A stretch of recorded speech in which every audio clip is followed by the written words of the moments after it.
Lorne, I feel like you're like quantum years ahead of people in your thinking.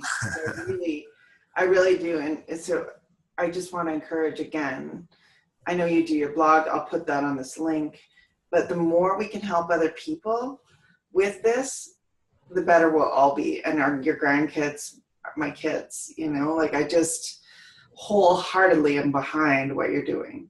Thank you so much. The one thing I've come to appreciate, Catherine, is that, and I've observed this, and I've been so blessed to be at ATB. And I didn't know if I think the story. My wife and I and our kids left on a 1-year sabbatical to go to the U.S. and it took us 25 years to get back.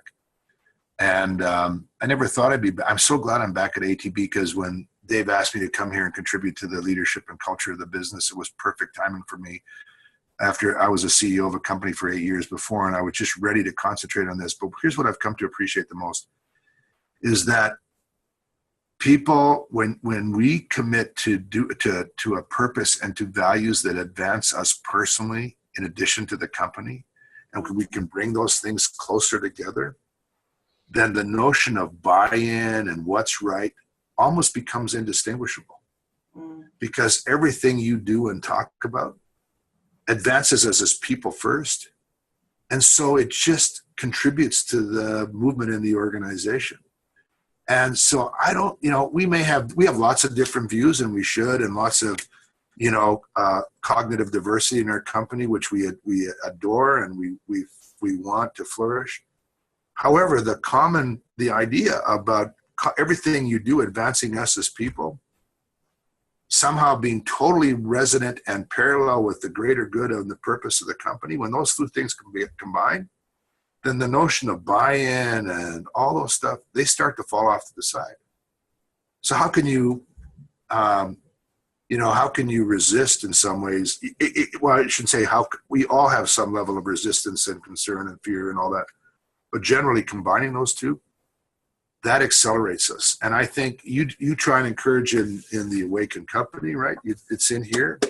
And I was just looking back again at the table of contents again and some stuff around engaging in the process of transformation is what I call Awaken company. Why Awaken?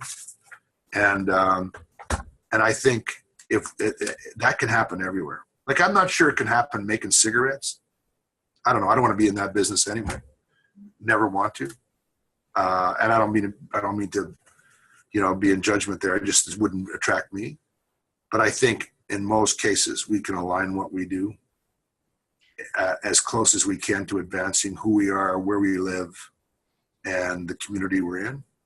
Then something important happens to us and to the institution and to the people around us.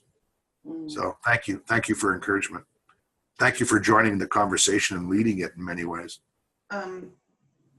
Your comment about cigarettes is actually quite poignant, because Awaken leaders do take a stand for what they will and will not do.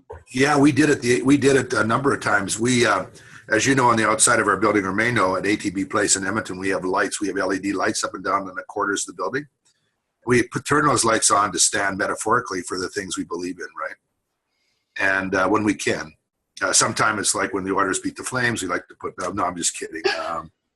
We have to be careful about that, right? Because we're an Alberta institution, but we believe that we belong to all Albertans, and we want every type of identity diversity in the company and cognitive diversity. So we're very active, for example, at the Pride parades and with the LGBTQ community, and we have customers that write us notes and say, why are you taking that, doing that, and why do you believe in that? And if you do, we don't want to bank with you. Frankly, we tell them to go to hell in a respectful way. If you don't want to bank with us because of that, then go bank with someone else, because we love and respect all Albertans. So taking a stand is darn important, and we do.